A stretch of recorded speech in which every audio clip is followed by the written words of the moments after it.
time for a Between the Post exclusive. It's time for Team of the Half Year. It's taken a lot of time to put it together. The criteria? Be the best footballer in Division 1 to get in the team.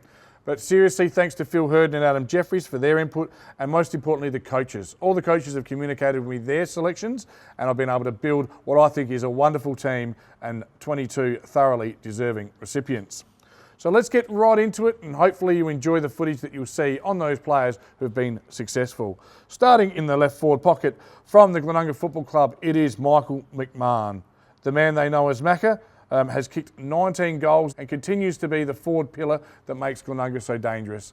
He's a versatile player that can also push up to the wing and on the ball. He demands excellence of himself and of his teammates. It was no brainer to have Michael McMahon as one of the very first recipients of Team of the Year. Let's look at our full forward. It's Tyler West from Tea Tree Gully. Tyler West has been a great forward big target for the Gullies and a catalyst in them becoming a dangerous team and sitting currently inside the 5. He's managed to snag 22 majors and he is the focal point for the Gullies and helps their midfield connect with the forward line. Well done, Tyler West. You've made the Team of the Half Year.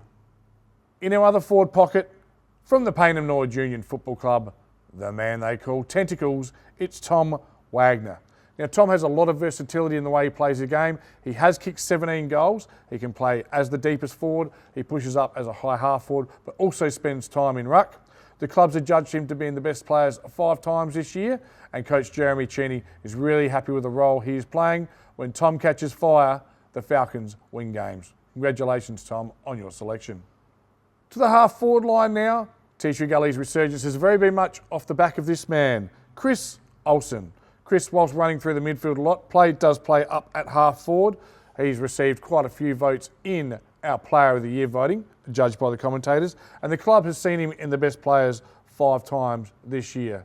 Despite not being that tall in stature, he is a ball magnet who uses the ball very well, and on the huge Tea Tree Gully Oval is often the link man to send the Gullies into attack.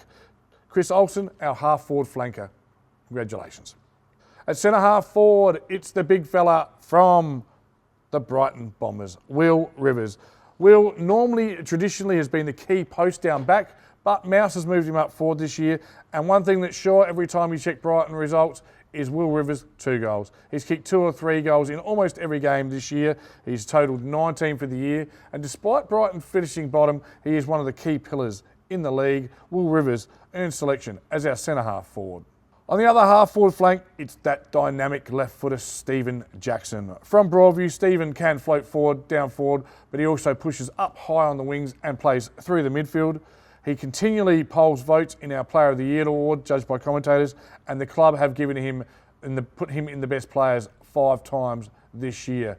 There probably isn't a more damaging left foot in the Division 1 Adelaide Footy League. Congratulations on your first selection, Stephen Jackson. Let's have a look at the midfield now, and our first winger was a no-brainer. We believe, his coach believes, he is the best winger in the competition. It's LJ, Lewis Johnson from Golden Grove. Statistically, no one gets more of the ball. He's a great user, obviously an ex-AFL player. He has himself in top nick at all times. He is near on unstoppable. It's just a matter of trying to curtail his influence because he is generally everywhere in every game. Congratulations, Lewis, on your selection. The centreman was very easy to select. He currently leads Player of the Year, has been the best player 7 times. It's that man, the Bear, Abe Davis.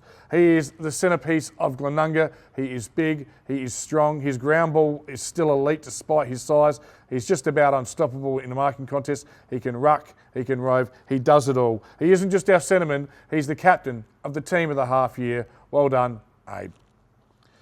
And on the other wing, it's that dynamic shock player, Tom McDermott. Tommy has been in really good, consistent form. He's found himself in the best players 5 times this year. And when Tom plays well, shock win games of footy. Tom McDermott on the other wing, we're really comfortable with your selection. And Alex Collotto is loving your work rate this year in 2024. Let's have a look at the half-back line, and we'll start with, from PNU, Brad McKenzie. Most of the attacks that are repelled at PNU come off of the boot of Brad McKenzie. He's a beautiful player. He is able to read the play and lovely delivery. When Brad McKenzie's in the best players, Payneham tend to win games of football. Payne probably not tipped to make the 5, currently sit within the 5 because of the efforts of Brad McKenzie. Our centre half-back selection was a bit of a tricky one. Again, this man has played some back and played some forward, but when he's gone back on the bigger bodies, he's done an outstanding job. It's Sam Parsons from Glenunga. Now, Sam is one of those players that Nathan Grimer loves because he just does his job. Despite having games where he's kicked 4 goals, his work down the back doesn't just shut down his opponent, he brings other players into the play. Congratulations, Parsnips, on your selection. On the other half-back flank, it's Joey Haynes from Port District. He's electrifying. He's got one of the longest kicks in the competition. And again, regularly appears in our votes, regularly gets in the best players for Port District. I don't think anyone could argue at the value of having Joey Haynes in our team of the half year. It's time to have a look at the backline. And we're going to start with Johnny Reid from Spock. Now, Johnny has been outstanding this year. There's no doubt about it. He was leading the goal kicking, I think, after 3 rounds. He's had 13 goals this year. But then the coach, Mike O'Leary, moved him down back because that's what the team needed. And he has been great down back. Regularly in the best players at the club and featuring our best players by the commentators. Johnny, you're having a great year. Keep it up. At fullback from Golden Grove, it's Cam Shenton. They call him the Sex Panther. There's no doubt this year, with the absence of probably Chris Curran and Sam Wunke, Cam Shenton has become the key defensive pillar across all teams. He's near unstoppable at Golden Grove, and he's always keeping them in the contest. He's strong overhead, he's great at ground level, of course, previously listed on the St Kilda list and a North Premiership player. That man, Cam Shenton, is very hard to get past. And our other back pocket from the Glenunga Footy Club is Charlie Pridham. Now, Pridge has played wing, back pocket, half back. Pridge goes wherever the matchup takes him, and he is magnetic. The ball just finds this young man. Even as a Westies and Glenelg Junior, the ball just continued to fall in his lap because his work rate is elite and he gets to every contest. He's been named no less than 7 times in the best players, an outstanding game again on the weekend. Very comfortable with the selection of Charlie Pridham. Let's have a look at our on-ballers, and we're going to start with that man, Blake Tickets Penny from Tea Tree Gully, co-captain. I had a chat with Adam Schotter, and the conversation was pretty simple. He said, Blake Penny's first rucking team of the year. He's the best. If you don't believe me, ask everyone. And I did. I asked around, and people unanimously agreed. Despite, Lysette having played AFL, it's Blake Penny, and you saw it on the weekend, 23 touches, 47 hit-outs. He is the starter. He starts the machine up at Gullies, having another wonderful year. Had a great year last year. Congratulations, Big Tickets, back in the team of the half year.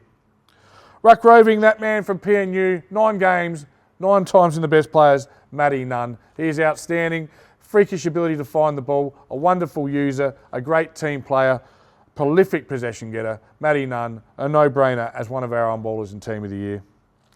Our first representative from PAC is Lockie McNamara, their captain. Despite they're having some indifferent form, Lockie constantly in the best players 7 times this year. When you watch a PAC game, he is the one that truly stands out as electric. Coach Nathan Grimer, who knows his stuff, always says he's the matchup they worry about the most. He can damage you inside or out. Well done, Lockie, on your selection. Let's have a look at the interchange bench, and we haven't named an interchange bench of 15. We've just gone with the 4 like a real team. The first one is Cam Rankin from Sacred Heart. Incredibly consistent, 7 times in the best player. Again, Coach Alex Collotto put his name forward. He said he can trust him with any job he has. He's a really good user. And again, another one of those that just seems to find the pill. His statistics, he tends to get more than 20 touches a game. Putting together a really nice season there, Cam. On the bench in second ruck, we have Scott Lysette. Now, Scott, his best is very, very good, and he's had some really good games. He's polling well in the Player of the Year votes. He's still working hard. Couple of games missed through injury. It was a close battle between him and Jordan West from Glenunga. Scotty Lysette just edged him out. Of course, coming off a Port Adelaide list, he does stand out. He's a big unit, and again, is a really important part of Port District's play.